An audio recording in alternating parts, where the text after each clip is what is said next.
Ayan na sa CR sa third floor. May screen na siya. Wala palang mga ano. May pinto na.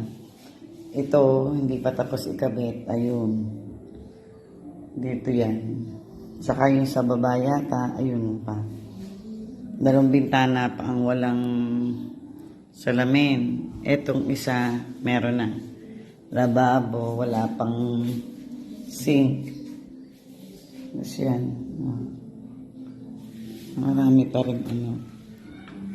Ayan.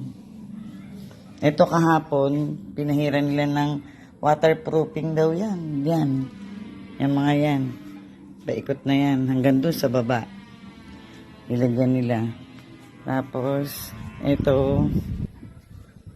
Ayan, nilagyan nila to ng tiles na. Ang ganda naman yung tiles. Talaga kaya lang dumi. Nasa natitira na yon. Kung paano nila lilinisin.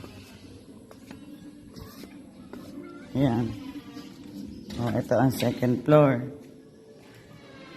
Wala na masyado dito na may bintana na meron ng lababo pero wala pa rin sink.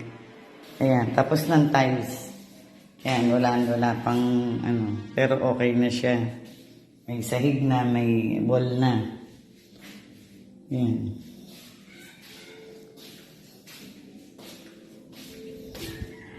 Ayan.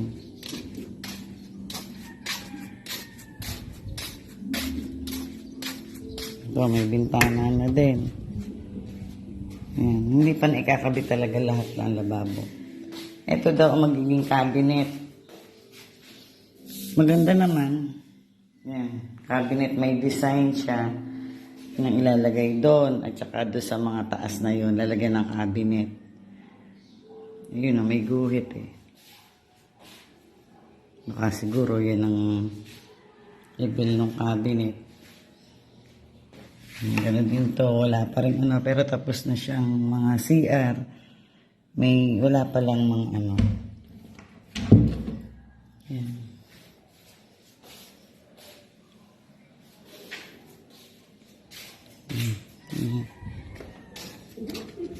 Diba?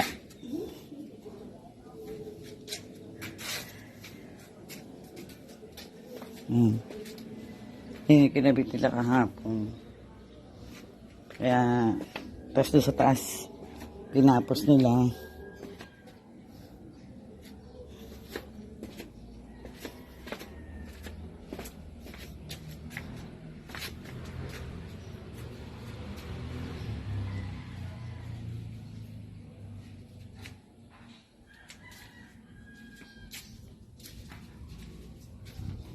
Ayan.